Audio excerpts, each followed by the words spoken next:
What's up, guys? I hope y'all are having a great day today, just full of so much positivity and happiness, dude, because you know what? I've come to the realization that it's time for me to take my boomer pill when it comes to video games, because I think the current state of the video game industry is honestly beyond the point of repair in its current form, and we are destined to have history repeat itself over and over again, especially after watching the video that I did that we're going to be taking a look at here today. Now, there is a viral clip going around on the internet right now of the senior creative director over at Insomniac Games, Brian Inahar, I think is how you say it. And I'm sure you guys have probably already seen it if you're as terminally online as myself, but you know, for the sake of the YouTube algorithm and to stretch this video out just a little bit more, let's go ahead and play that clip real quick. Let's talk about the MJ missions a little bit. Okay, let's talk about it. Because you made her like the most OP character in the game. Just get it out there. She's OP. One-shot everybody. She's OP. How did those come together? Like, what was the... So I knew that those missions weren't the fan favorites coming out of Spider-Man 1, and we had two choices. We could say, all right, we'll make it easy on us and just not do it, and everybody would go, great, no MJ missions. Or we could say, hey, we've talked about this, showing the world from all different angles. We're going to make her moments better. We're going to take on the challenge. We're going to make people like playing as her.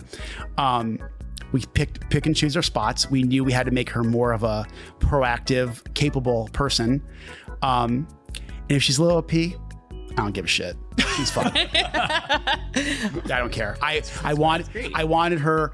I felt like it would be taking the easy way out if we didn't make her play. To the point where I said, we're going to do it. I don't care. We'll cut other stuff, because I want to make sure that it's important to show her be a capable hero. I think it's really important, and you don't need, this might sound cliche or whatever, cheesy, but like, you don't need to have powers to be a hero. Yeah. And I wanted her to show that. And I think, like, for example, in the original plan, she wasn't a playable character in the last mission, but we thought, hey, can we get all three of them working as a team, in that final mission? So at the very end, she's there.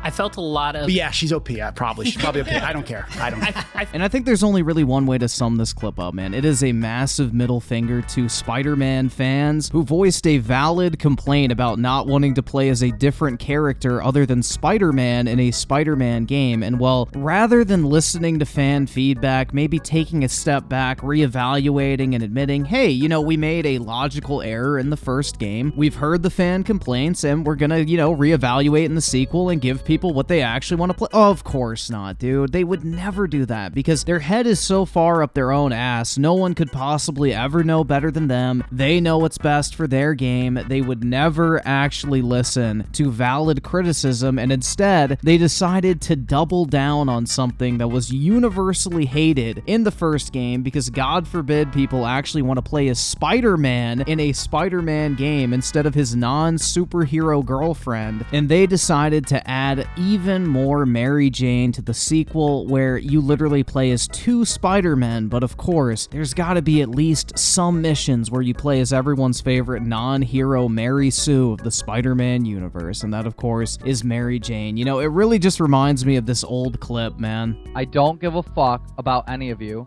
I am in this for your money and your money only. That's all I care about. All right? I only do this show for money. That's it. All right?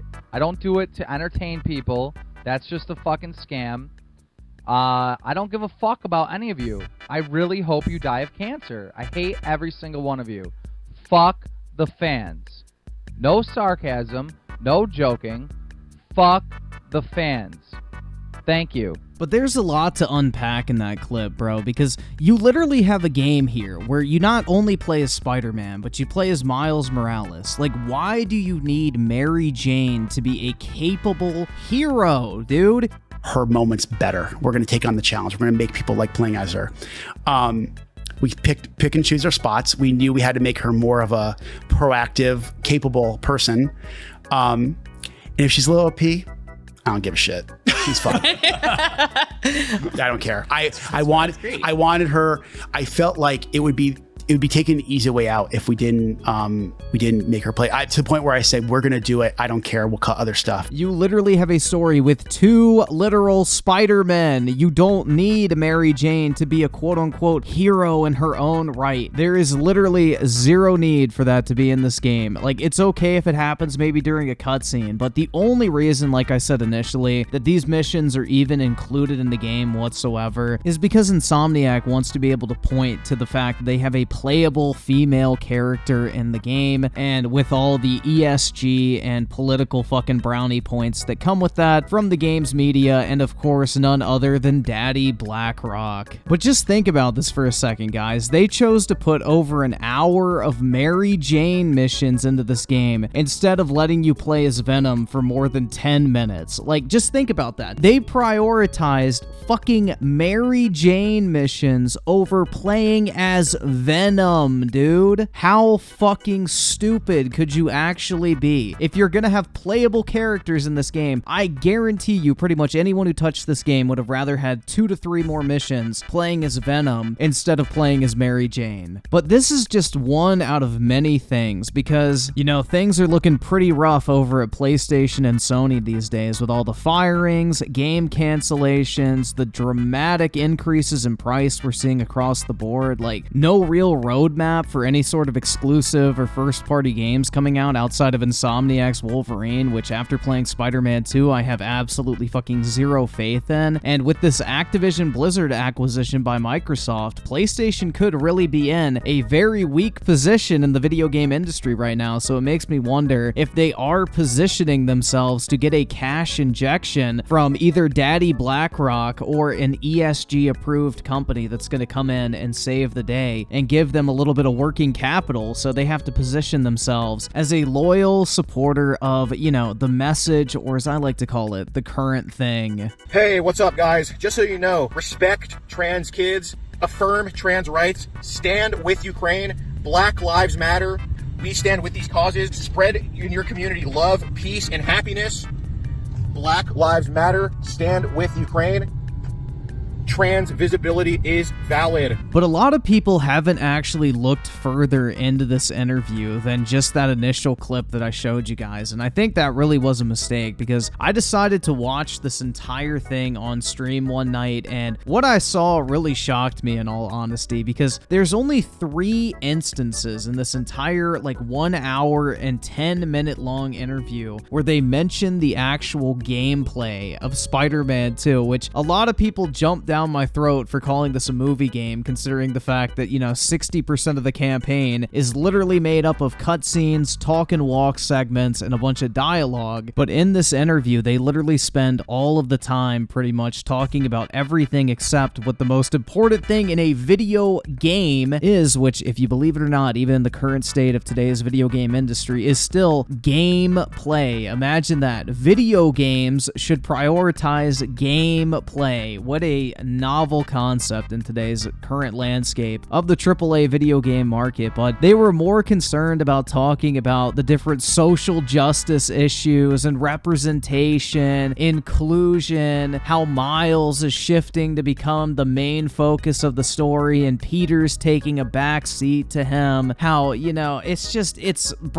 everything that you would expect to hear in like a worst case scenario. I'm telling you guys, if you want to just see the absolute state of Sony's first-party game studios and why Spider-Man 2 turned out the way it did, especially if you're like me and you were extremely disappointed by this game, especially with just how fucking bad the narrative of this game was, because you get to see exactly what the focus of the game was when it comes to the creative direction of it. And the IGN motherfuckers on the panel are absolutely eating that shit up, dude. Like, instead of asking actual interesting questions that pertain to, like, you know, things that fans might actually be interested in, they take the opportunity to gush over how much they love the woke ideology in this shit.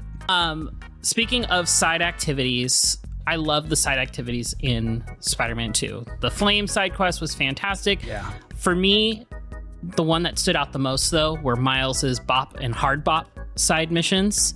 And those ones just struck a chord like that, and something I've never had in a like blockbuster AAA experience. When you get to the museum after solving everything with Miles, and you just see all this real life history just kind of right in front of you. Like you go around, you explore it. It's got all real stuff, and then it's also got a little bit of Marvel history kind of blended in, because you've got to. How did that process come up? Because I've never seen. I literally was in tears, like not because the moment was so emotional, but because it was emotional for me seeing so much Black culture just put front and center in a AAA game that's virtually almost never been done before. Thank you very much. That's a huge compliment. I appreciate that. Now, keep in mind, this is the mission where the evil white investor decides to try and screw over the Black History Museum, essentially. So it's one of the more woke plot lines in the game. So, of course, they have to gush over how amazing it is. But that's just the thing, man. And circling back to this, I think this was probably the most alarming clip that I saw in this particular interview. And I'm just going to go ahead and play it for you because I don't even want to try to describe it. You know, go ahead and take a listen for yourselves. Before we go, I want to know, is there anything specifically in the game that you and the team are just really, really proud of that you just want people to keep a lookout for? Like, we've seen how fast you can move through the city. We've seen the graphics are incredible. Gameplay is really fun. Is there anything that's just sort of just subtle that took a lot of work that you'd like to shout out? I almost, I wrote a letter to the people who reviewed it, right? I wrote a little letter just to kind of talk about it.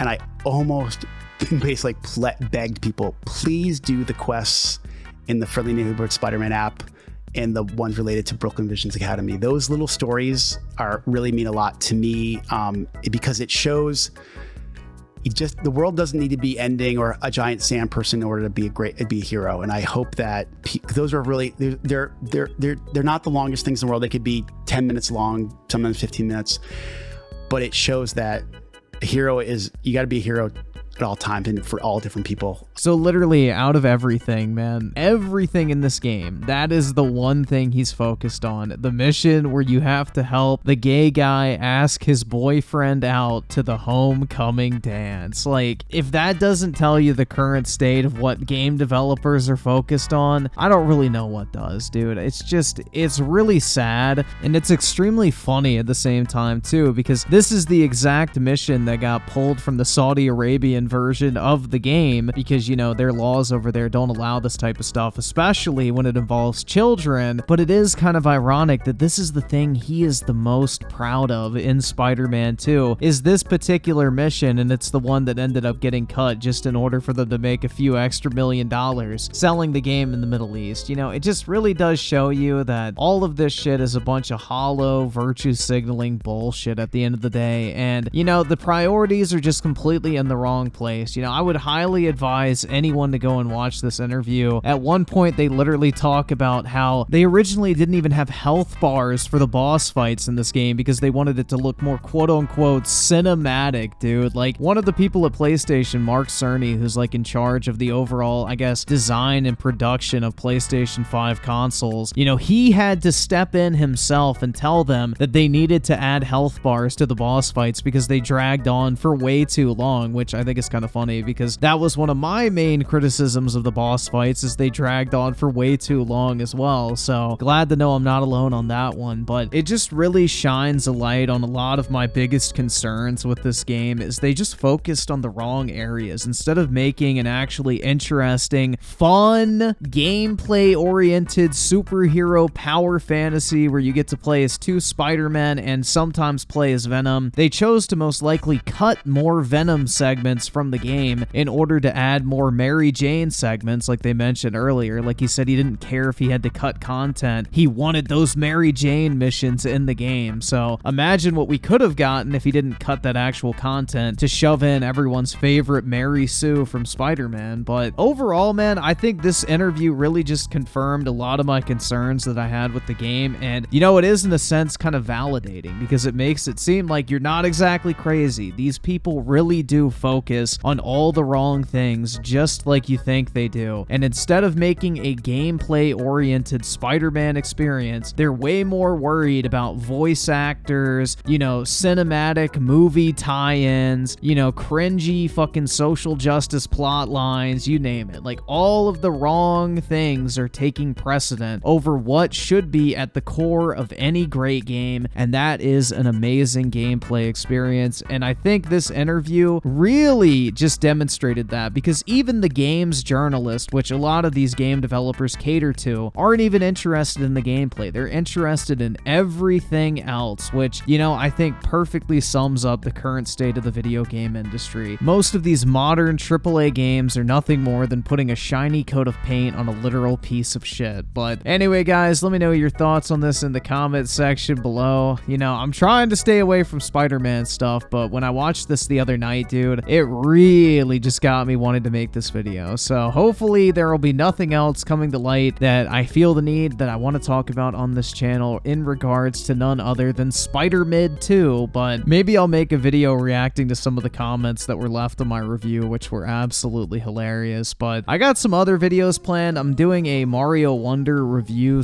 / discussion video, which should be coming out pretty soon. I also want to make a video on the current state of PlayStation, because there is a lot of shit happening recently with PlayStation that I feel like would be interesting to make an overall discussion video on, in the current, I think, downward spiral of the PlayStation brand. Then on top of that, we're getting the Modern Warfare 3 campaign, so I'm planning on streaming that and doing a review, because the last 2 campaigns in the Modern Warfare franchise have been absolute fucking dumpster fires. So I imagine this one is probably going to follow suit, so we'll have to wait and see though, man. But needless to say, I have a lot of content planned coming out soon on the channel, so stay tuned everyone, and make sure to leave a like, because it really helps in the algorithm. But I appreciate everybody checking out my videos lately. I'm trying to, you know, come back to this video making shit, so hopefully you guys are enjoying the content, and I really do appreciate y'all taking the time out of your day to check it out. And with that shit said,